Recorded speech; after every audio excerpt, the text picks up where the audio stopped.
사랑합니다. 지난 시간에는 물질의 상태 변화에 대해 배웠습니다. 이번 시간에는 176쪽부터 183쪽까지 1. 상태 변화, 온도 변화, 2. 상태 변화, 열 에너지에 대해 배워보도록 하겠습니다. 교과서, 노트, 필기도구 준비되셨죠? 시작하겠습니다. 상태 변화란 물질의 상태가 고체, 액체, 기체로 서로 변하는 현상을 말합니다. 가열에 의해서 나타나는 상태 변화는 융의, 기화, 승화. 승화 중에서도 고체에서 기체로의 승화가 있었습니다. 그리고 냉각에 의해 나타나는 상태 변화에는 응고, 액화, 그리고 기체에서 고체로의 승화가 있습니다. 각 상태 변화와 입자 배열을 표로 정리해 보면 융의, 기화, 고체에서 기체로의 승화는 가열이 필요하기 때문에 주변의 열 에너지를 흡수하게 되고 이 열 에너지를 흡수해서 입자의 운동이 활발해지게 됩니다. 그리고 입자 배열은 점점 불규칙하게 바뀌게 되죠. 그리고 아래에 있는 그림에서도 볼 수 있듯이 입자 사이의 거리는 하나, 고체, 액체, 기체 사이의 입자 사이의 거리는 점점 더 멀어지게 되는 것을 볼 수 있습니다. 반면 응고, 액화, 기체에서 고체로의 승화는 냉각이 필요했죠. 그렇기 때문에 물질이 가지고 있는 열 에너지를 주변에 방출해서 입자의 운동 자체는 점점 둔해지게 되고요. 입자 배열도 점점 규칙적으로 바뀌게 됩니다. 그림에서 보시면은요. 아까와 반대가 되죠. 입자와 입자 사이의 거리가 이렇게 점점 가까워지는 것을 보실 수가 있습니다. 입자의 모형. 이거 잊지 말고 여러분들 별표 해두시고 이걸 기억해 두세요. 이번에는 물질의 가열 곡선과 냉각 곡선과 상태 변화를 한번 연결지어서 생각해 보도록 하겠습니다. 여러분이 어떤 물질을 가열한다고 했을 때 나타나는 변화는 무엇이 있을까요? 쉽게 예를 들면 물이 있어요. 냄비에 물을 담아서 가스레인지에 올려놨다고 생각해 봅시다. 그럼 점점 물의 온도가 올라갈 거라고 예상할 수가 있죠? 네. 가열을 하면 바로 온도가 변하게 됩니다. 그런데 가열을 해도 온도가 변하지 않을 때가 있어요. 이 그래프를 한번 보실까요? 지금 계속 가열을 하면서 실험을 하고 있는 중인 거예요. 가열 시간 여기 보이시죠? 계속 가열을 하고 있어요. 그런데 지금 온도가 변하지 않고 일정한 구간이 여기 하나, 여기 두 군데가 있죠? 이때는 왜 가열을 하는데도 온도가 변하지 않았을까? 바로 이때는 가열에 의한 열 에너지를 상태 변화에 사용했기 때문이에요. 상태 변화가 일어날 때는 입자의 운동이나 배열이 이렇게 변화되게 되는데 이렇게 변화시키는데 우리가 가열한 바로 그 열 에너지가 사용되게 됩니다. 다시 한번 살펴보면요. 고체 상태의 물질을 계속해서 가열해요. 이 고체 상태의 물질을 계속해서 가열해요. 그랬더니 여기에서는 여러분들 점점점 Y축 보시면 온도라고 써 있죠. 점점 온도가 올라가고 있어요. 네, 온도가 변화되고 있어요. 그런데 고체에서 액체로의 상태 변화가 시작되는 그 순간부터는 온도가 일정하게 유지됩니다. 그래서 여기에서는 온도는 일정하게 유지된 채로 상태 변화가 일어나고 있고요. 상태 변화가 끝나서 액체 상태의 물질이 되면 액체 상태로 되는 그 순간부터 다시 이 물질은 온도가 높아지는 것을 볼 수가 있습니다. 온도가 변화되고 있죠.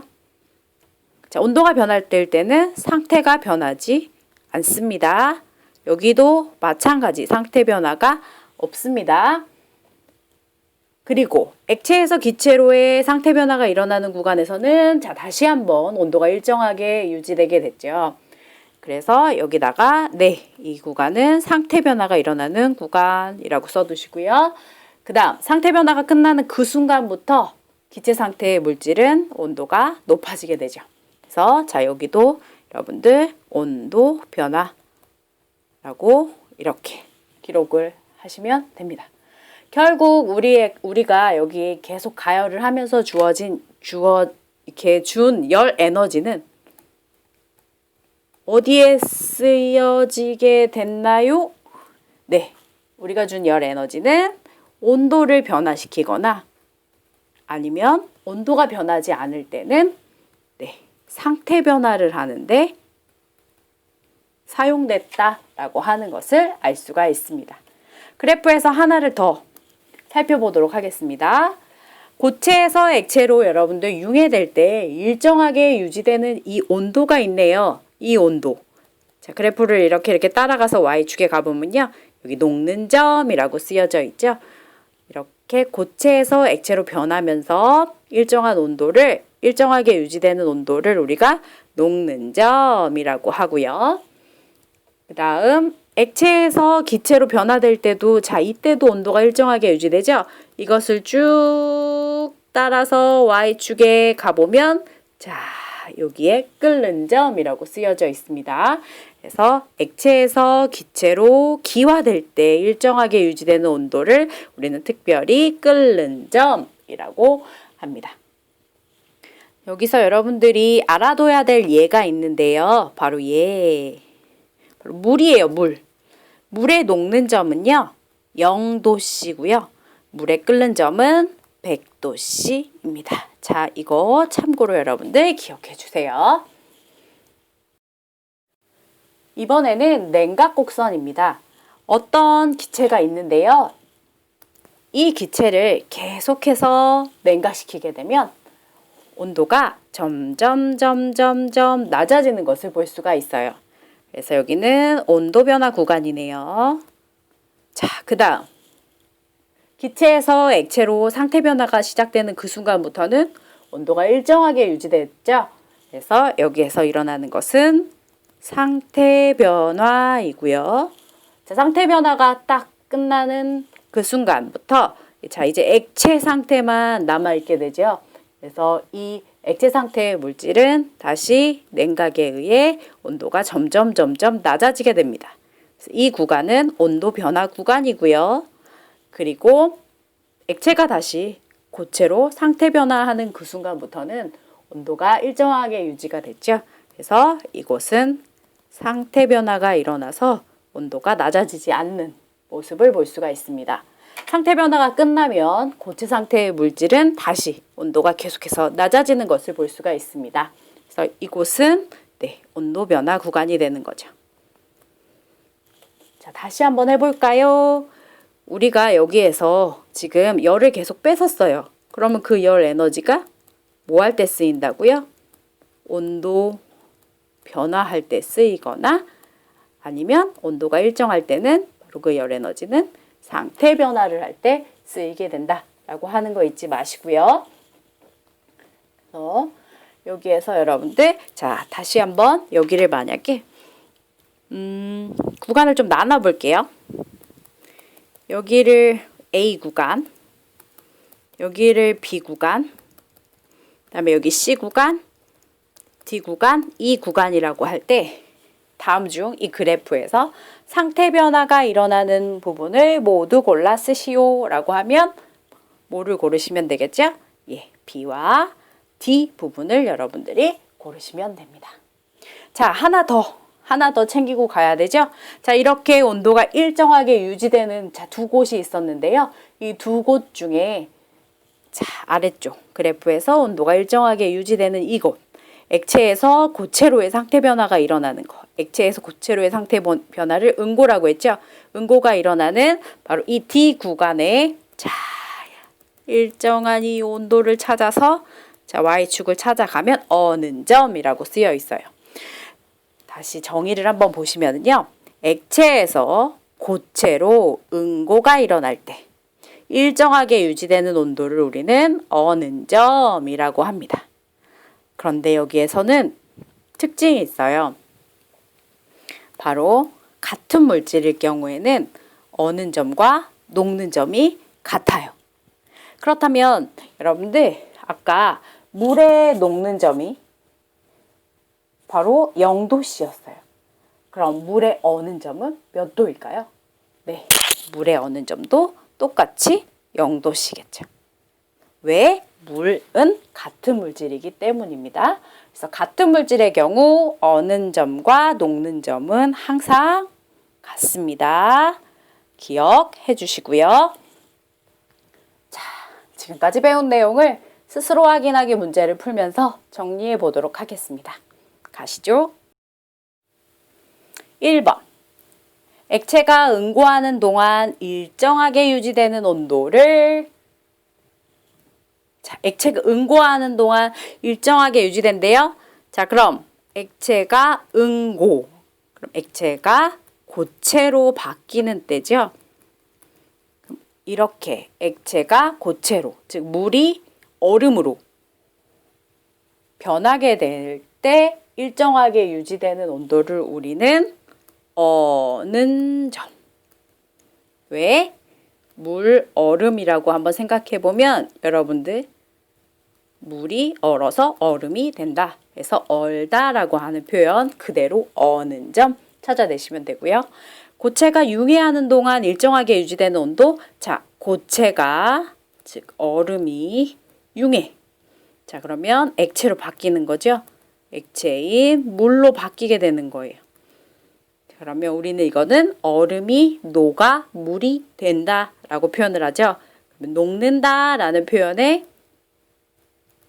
온도, 이때 온도를 우리는 자, 같이 연결해서 녹는 점이라고 합니다. 자, 2번 녹는 점이 영하 97.8도씨, 끓는 점이 64.7도씨인 어떤 물질이 있다. 25도씨에서 이 물질의 상태는 무엇인가? 녹는 점의 정의를 먼저 한번 생각을 해볼게요. 자, 녹는 점이라고 하는 것은 고체가 액체로 변할 때 일정한 온도를 말하게 되는 거죠. 그 다음 끓는 점이라고 하는 건 액체가 기체로 안 나온다. 자, 다시 액체가 기체로 이렇게 변할 때 일정한 온도를 말하게 되는 거죠. 그러면 녹는 점이 마이너스 영하 97.8도씨고요. 끓는 점이 64.7도씨래요. 그런데 현재 25도씨에 이 물질의 상태를 묻고 있어요. 자, 그럼 25도씨는 어디에 있겠어요? 영하 97.8도씨와 64.7도씨 가운데 어디에 있겠죠? 그래서 여기 지금 여기에 25도씨를 체크하게 되면 25도씨에 해당하는 물질의 상태는 네, 액체 상태라는 것을 알 수가 있습니다. 그래서 정답은 액체 상태 적어주시면 됩니다. 자, 다음 3번. 물의 양에 따라 물의 어는 점은 어떻게 변할까? 또 그렇게 생각한 까닭을 설명해 보자. 자, 물의 양에 따라 물의 어는 점. 어떻게 변할까요? 네, 물이라고 하는 것은 그 양을 아무리 늘려도 물의 어는 점은 0도씨로 같습니다. 이건 물질의 특성이거든요. 그래서 물의 양이 늘어나도 물이 완전히 얼 때까지는 계속해서 같은 온도인 0도씨가 유지가 돼요. 그래서 물의 어는 점은 여러분들 1톤을 가지고 있다. 이거 1톤 정도를 즉 1000kg을 여러분들이 물을 끓인다고 해도 녹인다고 해도 잠깐만 1000톤의 얼음을 녹인다고 해도 이때 녹는 온도는 0도씨고요. 다음 물 1톤을 다시 얼음으로 얼린다고 해도 이때의 어는 점은 0도씨입니다. 여러분들 그러니까 내가 그냥 페트병에 있는 500ml를 가지고 실험을 해도 어느 점은 0도씨고요. 5,000ml, 50,000ml 다 모두 다 물의 어느 점은 0도씨로 같아야만 합니다. 자, 이제 다음 넘어갈게요. 지금부터는 상태 변화와 열 에너지 출입에 대해서 알아보도록 하겠습니다. 고체에서 액체로 변하는 상태 변화를 우리가 뭐라고 했죠? 고체에서 액체로 변하는 상태 변화를 융해라고 했어요. 이때 필요한 열일 경우 융해열이라고 하게 되는 거고요. 그리고 물질이 주변에 있는 열을 흡수해서 상태 변화를 하게 되는 거죠. 그래서 가열에 의해서 상태 변화가 일어나는 거잖아요. 가열이라고 하는 것은 고체에 열을 넣어서 고체가 열을 받아서 액체로 바뀌게 되는 거잖아요. 그래서 흡수라고 하는 표현을 쓰게 되는 거고요. 그래서 이걸 다 합쳐서 융해열 흡수라고 이렇게 단어를 만들게 된 거예요. 그래서 다른 것들도 다 상태 변화 용어와 열, 그리고 여기 방출 같은 경우는요. 자, 액체에서 고체로, 즉 물이 얼음이 될 때는 냉각에 의한 거죠. 물질이 자기가 가지고 있는 열을 방출해서, 즉 버리고 이렇게 상태 변화가 일어나기 때문에 그때는 응고열 방출이라고 하는 이런 용어를 사용을 하게 되는 거예요. 그래서 여기에 있는 이 표를 정리를 다시 한번 해보면요. 열 에너지를 흡수하는 상태 변화는, 즉 가열에 의해 나타나는 변화는 융해, 기화, 고체에서 기체로의 승화가 있고요. 그리고 열 에너지를 방출하는 상태 변화에는, 그러니까 이것은 냉각에 의한 상태 변화는 응고, 액화, 승화가 있습니다. 표는요, 열 에너지를 흡수, 방출하는 상태 변화의 예를 모아둔 것이고요. 한번 살펴보면은 열 에너지를 흡수하는 상태 변화가 있고요. 열 에너지를 방출하는 상태 변화가 있습니다. 열 에너지를 흡수하는 상태 변화일 경우에, 기화열부터 예를 들어 볼게요. 기화열은 액체가 기체로 변할 때 우리가 주변에서, 액체가 기체로 변할 때는 주변에서 열을 흡수해서 날아가야 되죠. 그래서 그때 필요한 열을 기화열이라고 합니다. 더운 여름날 마당에 물을 뿌리면 시원해진다. 물을 뿌려요. 여기 물이 있어요. 물은 액체 상태겠죠? 그러면 이게 수증기가 돼서, 더운 여름날이니까요. 수증기가 돼서 날아갈 거예요. 이 기체가 됐죠. 액체가 기체가 돼서, 이거 기화 맞네요. 그럴 때 액체가 기체가 될 때는 주변의 열을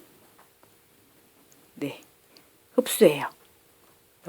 주변의 열을 흡수해서 기체가 돼서 날아가게 되는 거예요. 그러면 주변의 열을 흡수했으니까 이 주변은 어떻게 되겠어요? 이 주변은 열을 빼앗기게 된 거죠. 그래서 위에 쓰여진 대로 주위의 온도가 낮아지게 됩니다. 여러분들 기화열에 의해서 지금의 주변 온도는 낮아지게 됩니다. 그래서 시원해진다라고 하는 표현을 쓰게 되는 거예요. 이제 다음 갈게요. 더운 여름날 얼음 조각 근처에 있으면 시원하다. 융해라고 하는 걸 예를 들어놨네요. 그럼 융해는 뭐였어요? 고체가 액체로 바뀌는 거예요. 고체가 액체로 바뀌기 위해서는 주변에서 열을 흡수해야 되죠. 그럼 다시 예를 보고 다시 한번 설명. 얼음이 있대요. 얼음은 고체예요. 근데 더운 여름날이니까 얼음 조각은 녹겠죠. 그래서 물이 되고 있어요. 액체가 되고 있죠. 고체에서 액체로는 융해죠. 근데 융해가 일어날 때는 주변의 열을 흡수해야 되죠. 그럼 주변의 열을 흡수해 버렸어요. 얼음 조각이 주변의 열을 흡수하게 되니까 얼음 조각 근처에서는 열을 뺏기게 된 거예요. 그래서 여기는 어떻게 돼요? 온도가 주변은 여기는 시원해진다라고 하는 표현. 온도가 낮아진다라고 하는 표현이 여기 또 표현이 되어 있죠. 자, 다음 승화예요. 승화 중에서도 자, 뭔지 한번 봅시다. 아이스크림을 포장할 때 드라이 아이스를 넣어주면 아이스크림이 잘 녹지 않는다. 자, 드라이 아이스예요. 자, 드라이 아이스, 드라이 아이스가 있어요. 자, 이것은 고체 상태예요. 드라이 아이스를 들고 집으로 오는 도중에 이 고체는 CO2, 이산화탄소로 바뀌게 되죠. 이것은 기체 상태의 물질이죠. 고체에서 기체로 가는 승화네요. 고체에서 기체로 가는 승화예요. 고체에서 기체로 바뀔 때는 입자 운동이 더 활발해져야 되기 때문에 주변의 열을 흡수해야겠죠. 그래서 주변의 열을 흡수합니다. 주변의 열을 흡수해요. 그러면 열을 뺏긴 주변은 온도가 여기는 온도가 낮아지게 되겠죠. 그래서 아이스크림이 드라이 아이스 주변에 있는 바로 아이스크림이 잘 녹지 않고 차갑게 유지가 됐다라고 하는 표현을 쓰게 되는 거죠. 자, 다음 넘어갈게요. 이번에는 열 에너지를 방출하는 상태 변화입니다. 액화예요. 액화라고 하는 것은 자, 액화는 기체가 액체로 바뀔 때, 수증기가 물로 바뀔 때, 자, 이때는 어떻게 해요? 수증기가 물로 바뀔 때는 냉각이 돼야 돼요. 그러니까 본인이 가지고 있는 열, 이 물질이 가지고 있는 열을 주변으로 방출합니다. 가지고 있는 열을 주변으로 이렇게 줘버려요. 그러면 주변의 온도는 어떻게 되겠어요? 물질 자체의 온도는 냉각돼서 낮아지는데 물질이 주변으로 넘긴 이 열 에너지에 의해서 주변은 내 온도가 뜨끈뜨끈해지겠죠. 그래서 주위의 온도가 높아짐이라고 여기에 쓰여져 있어요. 자, 해석해 볼게요. 예를 보자. 비가 오기 전에는 날씨가 후덥지근하다. 자, 비가 오기 전에는 날씨가 후덥지근하다. 자, 비가 일단 수증기가 있어요. 자, 수증기가 있는데 빗방울을 만들려면 이 수증기가 여러분들 다 뭘로 바뀌어야 돼요? 물방울로 여러분들 응결이 돼야 되는 거죠. 그래서 수증기는 기체고요. 물은 액체죠.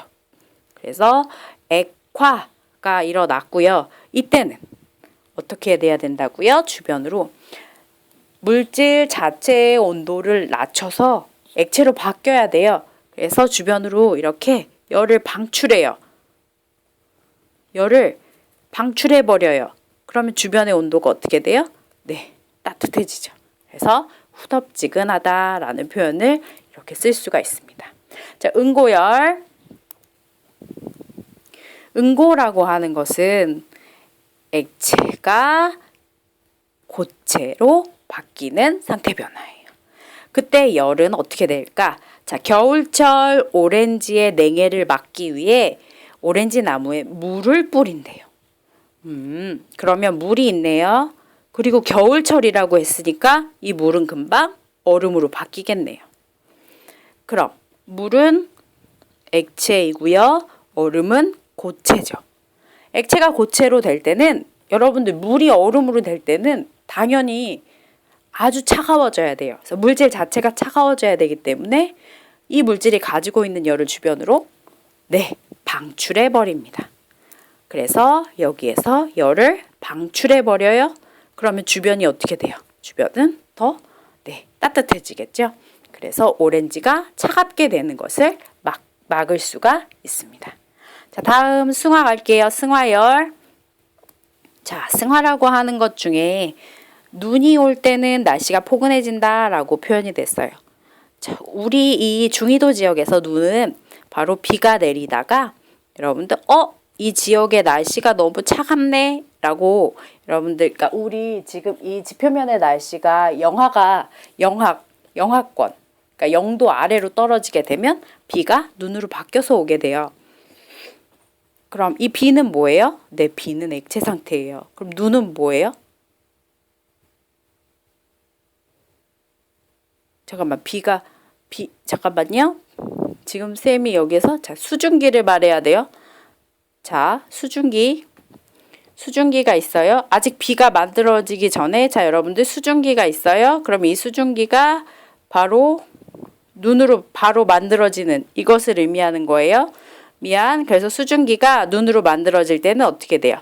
수증기는 기체고요. 눈은 고체가 되죠. 그래서 기체에서 고체로의 승화가 일어나는 거고요. 이때는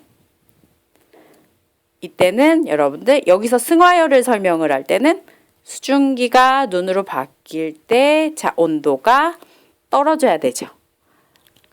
이 기체의 온도가 낮아져야 돼요. 그러니까 자기가 가지고 있는 열을 방출해야 되겠죠. 그래서 여기서 열을 방출해서 주변으로 열을 보냈기 때문에 주변의 온도는 포근해집니다. 자, 만약에 떨어지던 빗방울이 여러분들 눈으로 바뀌게 되는 이런 현상이라면 어떻게 해야 되겠어요? 비가 눈으로 바뀌는 것. 자, 이거는 액체가 뭘로? 고체로 바뀌게 되니까 이건 무슨 열 방출하는 거예요? 네, 이것은 여러분들 응고열에 해당하겠죠? 그래서 이것은 응고열 방출에 대한 예입니다. 이것은 응고열로 가야 되니까 여러분들 없애주시고요. 위에 있는 예로 자, 요걸로 여러분들 기억을 해주세요. 자, 다음. 자, 이제 에어컨과 증기 난방의 원리를 한번 알아보도록 할게요. 어머, 이 글씨는 왜 이렇게 깨졌을까요? 자, 에어컨 먼저 갈게요. 자, 에어컨 여러분들 자, 집 안이 있어요. 집 안에 자, 여기 에어컨이 이렇게 설치되어 있어요. 이렇게 집 안에 있는 것을 우리가 실내기라고 불러요. 그리고 집 바깥에 여러분들 에어컨과 연결돼서 설치되어 있는 기계가 있는데 그것을 실외기라고 불러요. 내외 아시죠? 그래서 이렇게 실내기에는 냉매라고 하는 게 있는데 이 냉매가 실내기에서는 기화가 됩니다. 기화, 액체가 기체로 바뀌죠. 그럼 액체가 기체로 바뀌면서 어떻게 돼야 돼요? 네, 액체 입자 배열 생각해 보세요. 액체 입자 배열과 기체 입자 배열. 자, 그러면 자, 이런 액체에서 이런 기체 상태가 돼야 된다고요. 그러니까 운동이 더 활발해져야 되니까 열 에너지를 더 많이 필요로 하겠죠. 주변에 있는 열을 쫙 흡수해요. 그럼 주변이 어떻게 돼요? 주변은 시원해지겠죠.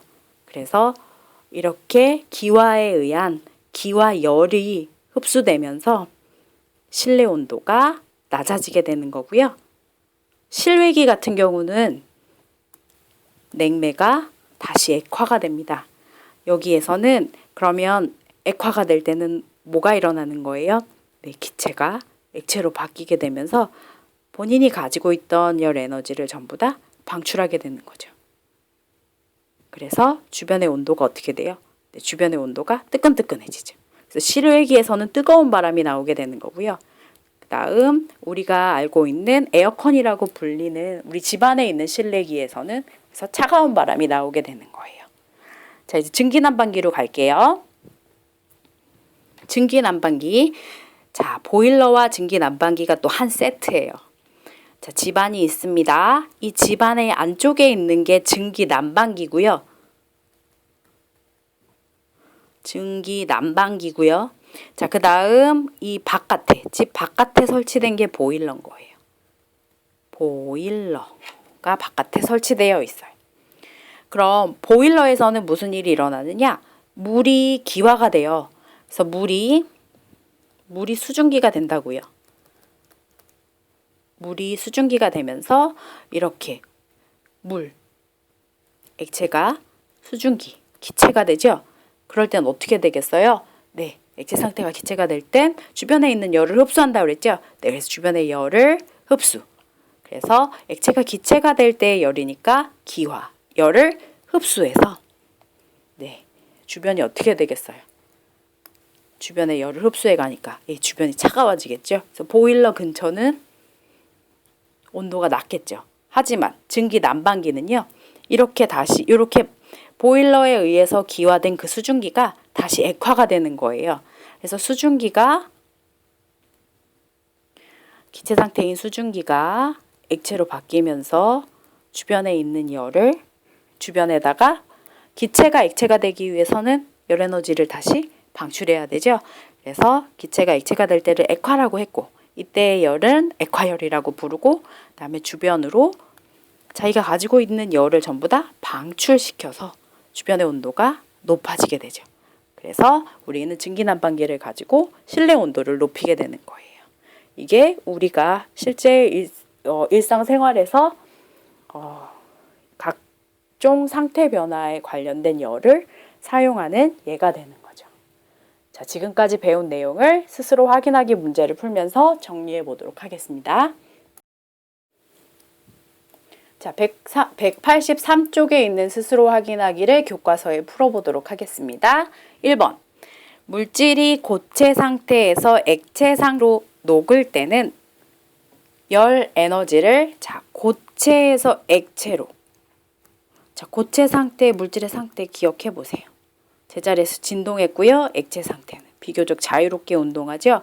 그럼 이렇게 되려면 어떻게 해야겠어요? 네, 이때는 열을 흡수, 즉 가열해 줘야 된다는 얘기예요.